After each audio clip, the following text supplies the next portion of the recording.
It's the Joseph Bristol Show. If you enjoy the video, hit the like. If you want to see more, be sure to subscribe. Welcome to another episode of the Joseph Bristol Show, where I go over just different social norms and social things that I think we should all maybe take a thought about and reframe our thinking about these things, right? And on today's episode, I want to talk about I'm not really sure what to title it, but I guess it's sexual displeasure or unsatisfaction in our sexual lives. Something of that nature. I'm not really exactly sure what I picked as a title. I'm still not even sure what I'm going to actually call the episode, to be honest with you. I'm just filming it with the thought process in my mind. So where did this come from? This whole concept that I'm about to talk about came from, I was talking with my cousin one day, and she explained to me that she had a partner whose package, right, that's what we're going to call the male genitalia, was not sufficient enough for her, right?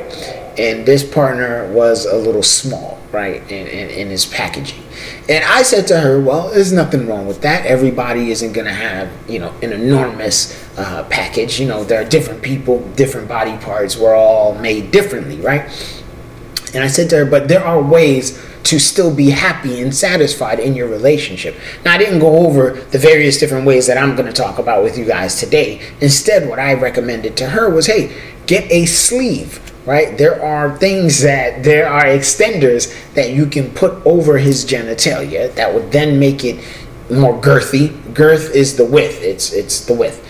Or more lengthy, right? So it'll be longer, it'll be fatter, and so you will feel more pleasure and happy. And these sleeves do not take away from his pleasure. It'll actually, in some situations, increase his pleasure because it provides different things. A tighter grip, maybe ribs on it, like the little bumpity stuff on the inside. So it'll provide him with a different sensation from what he might be used to, in which case both of you would win. Our other cousin said that was horrible advice and it was dumb and the guy's gonna leave her and blah blah blah. The relationship didn't work out, but not because of my advice. It just didn't work out. In which case, let me just establish here a couple of things. So 2 things before we even get into our detailed discussion about this, right? So one of the things to remember that I think is very important that we don't emphasize enough in our society is that every relationship is not going to be your last relationship. Right? So you might get with somebody today and maybe you're only meant to be with them for 3 months, 6 months, a year, 10 years, 20 years you're with this person. And maybe at some point you outgrow them or they outgrow you. And it's just time to let it go and move on with your life onto something different. Because in my mind, relationships are like jobs. Some jobs you keep for the rest of your life and you grow in the company, so you're still at the same job, but your position is changing, your pay is increasing, you're getting more benefit out of the job. And then there are jobs where you just have it for a couple of months, a couple of years. It's a stepping stone until you finish college or school or whatever, and then you're on to the next job, on to something better, more productive, more lucrative, right? So that's just something to keep in mind when it comes to relationships. And now another thing to understand about life is that there is a beautiful life to be lived with celibacy, right? Like there is a beauty in that.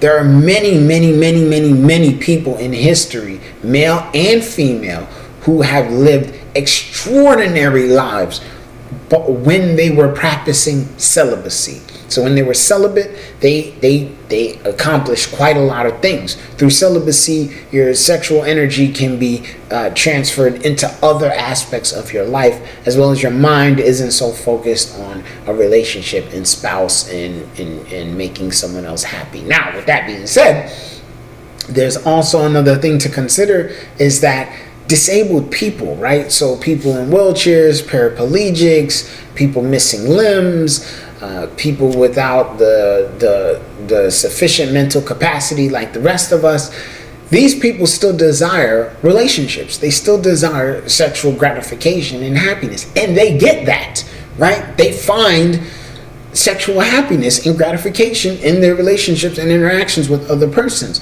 So the question becomes, well, how do they get that, right? If they're disabled, if he's in a wheelchair, how is he married to this beautiful woman and he satisfies her? You ask her about her sex life and she's like, I'm very happy, I'm very pleased with my man, right? So how?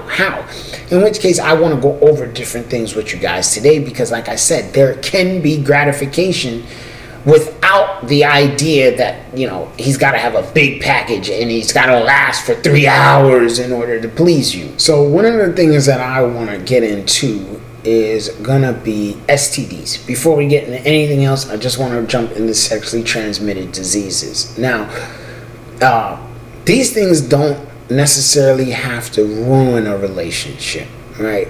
So if you meet somebody and you like this person, you're getting to know them, you really enjoy their company, you find out that they have HIV. You don't have to not be with that person, and you don't have to not be sexual with that person, right? The stigma of that is a very disgusting thing in my mind, and it ruins a lot of things in our lives.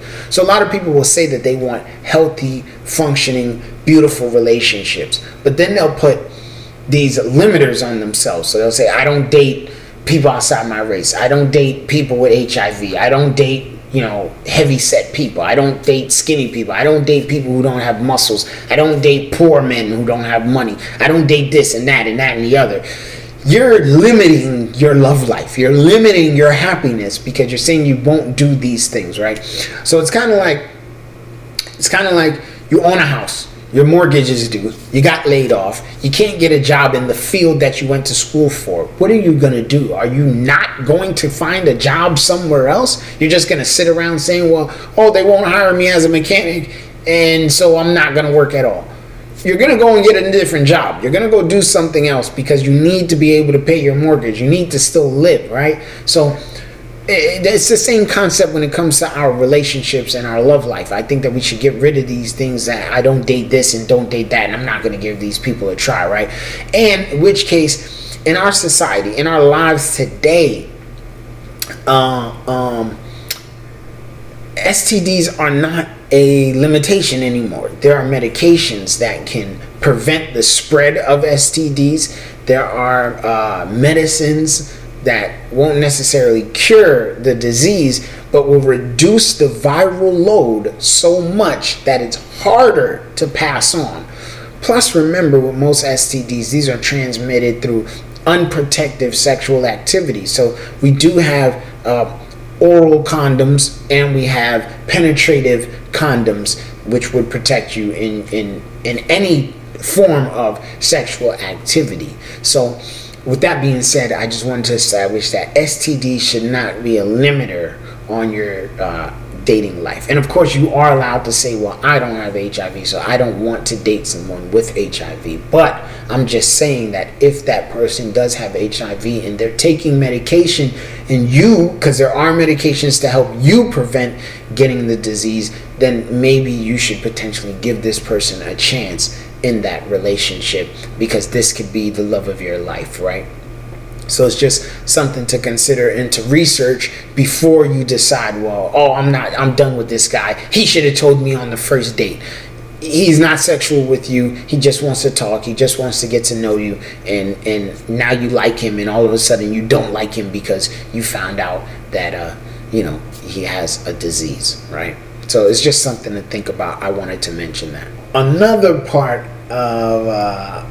part of sexual displeasure, or again, I don't know what we're really talking about here, but really we're talking about sexual activity in our lives and how to, increase and find happiness in this aspect of our lives, right? So another part of this is going to be erectile dysfunction, in which case my man package, it don't stand firm, it don't get up. You know what I'm saying? You know what I mean? So he got a little problem there. Now, these things can be caused by various different things. It could be smoking. It could be what he's eating. It could be his mental mind state at the time. It could be a lot of different things that cause ED. ED doesn't just happen to old people either. Because people will say, well, that don't happen to young, vibrant, young people. That's not true. You could be 20, 18, 19, Yeah, I mean, you could be 30 and suffer from erectile dysfunction. It ain't no age on erectile dysfunction. There's no age for disease and sickness and those type of things. You would think that, you would assume that these things wouldn't happen to a young person because they're young, but depending on the lifestyle that they're living, their genetics, yes, these things can happen to them, right? So with that being said, I would suggest that these people, before they just jump into Viagra and taking pills and all this other stuff, I would suggest changing your lifestyle, right? So exercising more. Certain exercises will help your blood flow better, right? As far as food is concerned, definitely change the food that you're eating. If you're smoking, any type of smoking weed, smoking cigarettes, I would suggest you stop smoking, right? That would help clear up your lungs, clear up your blood vessels, help get the blood pumping a little bit more. Also consider going to see a psychologist, because again, it could just be a mental block in your mind. Something's going on in your life that's blocking you from being able to use your body to its fullest extent. So I would suggest going to see a psychologist. Also, a urologist would potentially be able to help you figure out what's going on with your package, why it isn't working correctly. And also consider going to see a sex therapist. These people actually specialize in sexual activity and our sexual health. So consider those things also. But on top of this, again, we're going to go back into the disabled people and elderly people and people who may not function in our society as normal as the rest of us, right? So consider a life without penetrative sexual activity, right? So you don't actually have to penetrate a woman in order to give her pleasure. And in all actuality, the myth in our society, the myth in the world, is that women find penetrative sex more pleasurable than any other type of sexual activity, because that's actually not true. They did studies on this, and you can look it up. They did many studies on this that found that most women orgasm, or they find pleasure from non-penetrative sexual activity, right? So the other parts of her body are more arousing to her than actually being penetrated, in which case that gets into my next point, that this search for the G-spot, I think men should just cut that out. We should get rid of this idea. Is it a real thing? In most cases, yes, it is. And it's usually at the top within like maybe 3, maybe an inch and a half inside the vaginal, inside her vagina. But really, her main source of stimulation is going to be her clitoris. That's actually what stimulates her more than anything else. So as most of us know, scientifically, we all start off as female, and then we mature into males, right? So when we begin in the ovaries, in our mothers as female, we all have a clitoris. Our clitoris becomes our shaft, the penile shaft, right? That's your penis is a woman's clitoris. Your testicles are essentially your ovaries. They just come out of your body and drop out, right? And hers sit inside of her body, right? So essentially what I'm really saying is, if you want to stimulate a woman more, right, you want to provide more stimulation to her, consider stimulating her clitoris as opposed to penetrating her. That's just, again, something that I think we should really keep in mind, because we're talking about sexual pleasure and displeasure and how to resolve these type of things in relationships. Because when it comes to relationships and breakups, you know, people say, oh, cheating is the main thing. That's not true. Cheating is not the main thing that breaks up relationships. What really breaks up relationships is money, right? So financial situations and hardships is really what breaks up relationships. And most cheating is caused by a lack of sexual happiness, a lack of sexual pleasure. Usually another part of cheating is the emotional part. If you're not providing your partner with emotional care or, you know, stimulation, they can go out and find that in other places, in which case it would then lead to a sexual cheating, right? So, but with that being said, the sex is a very important part of a relationship. So I want to get into the next part, which is going to be communication. I cannot emphasize this enough. Being embarrassed by saying, hey, I want to try this thing. I want you to squeeze my butt. I want you to put a finger in my butt. I don't know. Whatever turns people on. You know what I mean? Whatever's getting you off. It's very important that you express that to your partner, that you say that to them and let them decide whether that's something that they want to do or not. And in most cases, you actually shouldn't be embarrassed, because they will probably be more open to the idea because you came to them and talked to them. And they're not likely to laugh at you. I don't really know anybody who's ever turned to their partner and said, you know, I want to do this thing, and their partner like laughed, ha ha ha ha ha, you're stupid, that's dumb, we're not doing that. And in which case, if your partner did that to you after you said anything to them, you want to try a job, you want to try this sexual thing, you want to go here, and they laughed at you and was like, we're not doing that, you might want to leave that person alone, because that doesn't sound like they really care about your feelings and your interests. So it's just a thought right there. But with that being said, you want to communicate with your partner. You want to say to them what you like, what you want to try, and give them the opportunity to do that for you. Communication is a very, very, very important part to sexual gratification and happiness. So I think that that's like one of the major things to really keep in mind here, right? And I told my family member that she should talk to the guy and explain to him, hey, listen, you know, it's not enough, I need a little bit more, I bought this toy, I think that we should use that. That's a whole nother thing that we're going to jump into, is toys, right? So most guys, they're not robots. They get their rocks off, they might fall asleep, or maybe they last a minute, 2 minutes, 5 minutes, I don't know, maybe 60 seconds, who cares? But with that being said, there are sex toys. Go out and get a toy, and you should use that on her. So if you finish quick and you can't help it, in which case there are exercises that you can do to help you not finish quick. There's lubricant that you can use to not finish quick. There are techniques that you can use to try to expand your stamina, and exercise helps with this as well. Lubricant is a whole nother conversation. I know many women feel like, oh, I'm not dry, I don't need no lube, and I'm a waterfall over here. But that's not the purpose of lube. It's not to insult you. It is quite literally to enhance the pleasure. Plus, there are different kinds of lubricant. They got the hot and warm, they got the numbing sensation, they got the ones that mix with your own fluids, which increase your sensation, your sensitivity, so it feels way better, right? But back to what we're talking about over here with this guy, right? So let's say that the guy, he can't finish fast, or he finishes too fast. Like I said, get some toys. It's okay to play with toys and to use those toys on her so that her pleasure is increased and she's happy and she's satisfied, you're satisfied. That part of your relationship cannot, it won't be a problem. It won't be a reason for you guys to break up. It will be a reason for her to stay with you. She's more likely to stay and be happy because you're pleasuring her and you're satisfying her in ways that other men have never been able to do for her. So it's just something to keep in mind there, fellas. I think that is very important. Just like the lubricant. So there's a lot of stigma in our society. Men don't want to use toys because they're like, oh, maybe I'm not big enough, I don't make you happy, go find another man. No, bro, she just needs a little more, and that's okay. And you might want to add some lubricant, and you know, to women, that's not an insult. He's not saying you're dry. He just wants to add a little fun, add a little pleasure. And it's a scientific fact that your mind might want to be sexual, but your body doesn't. You know what I mean? So you might be thinking, you know, I want to do this thing, but you're not moist. You know, your body is not geared up.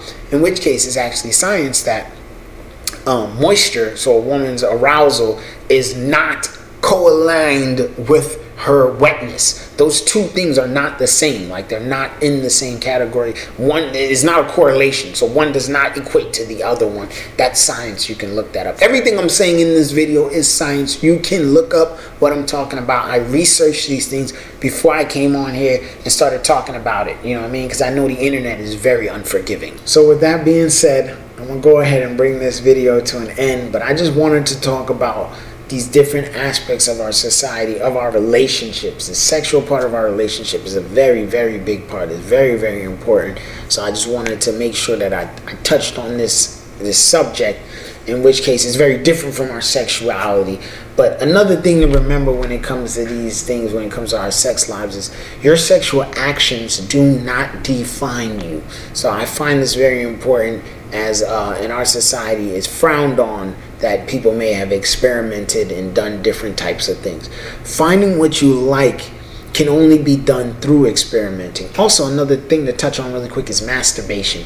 More people should masturbate, specifically women. Women should really masturbate more, because they need to find what turns them on, what brings them pleasure, what parts of their body make them feel good. And in which case, once you can identify how to, work your machine, then you will be able to teach your partner, any partner that you have, you'll be able to teach them how to work your machinery the right way, so that you can find the most pleasure and the most happiness. Because your pleasure and your partner's pleasure is very important to having a long-lasting, healthy relationship. But again, your sexual practices do not define you as a person. They do not determine your sexual orientation. And really what I'm saying is that if you've been with guys in the past, and now today you wake up and you're like, I don't want to be with guys anymore, I want to be with girls, you're not gay, you're not bi, you're just someone who has done some stuff in the past and they no longer do that. Just like someone who used to steal and doesn't steal anymore is not a thief all their life. When they go to get a job, no one's looking at them saying, oh, well, you used to steal, so you're a thief. You're a thief. That's not the way it works. In any other part of our society, it doesn't work like that. But when it comes to sexual activity, it's like just because you did this one thing, you're like defined as that. Same thing with women. Just because you slept with 5 guys at the same time, that doesn't mean anything. It literally doesn't mean anything. It's just a pleasurable moment in your life that you did, that you had. You thought it was fun. Maybe you didn't like it. Maybe you finished and you were like, yo, I don't feel good about that. So don't do that anymore. But at least you'll be able to know that that's something that you don't like, or that's something that you do like. So if you do get a partner who's like, hey, man, I want me, you, and 4 other guys to do it at the same time, is that okay? You can tell him, no, I'm not into that. I've been there, done that, and I don't want no part of that. In which case, if it hurts his feelings because of your past actions, then the guy that you're with is probably not that mature. In which case, he may have a problem, because someone's past, again, does not define them. It's not that's not their future, and that's not who they are at that very moment. Their current actions is who they are. That's who they are. So I just wanted to make this video to talk about these things, because that's what the Joseph Bristol Show does. We talk about parts of our society that may need changing and adjusting. And so with that said, I want to thank you guys for making it all the way to the ending of this video. I know most of my Joseph Bristol Show episodes have been long. Most of my videos are pretty long, so I appreciate the people who watch it all the way to the end. Please leave a comment. Let's talk about this. I'd love to hear your thoughts on the whole thing. And with that being said, let's bring it to an end. I want to thank you guys for watching another episode of the Joseph Bristol Show. And let's all remember, man, we all out here, all of us, every single one of us, your mama, your daddy, your brother, your sister, your cousin, you. We're all out here trying to do the same thing. Just be happy and survive. Y'all stay blessed.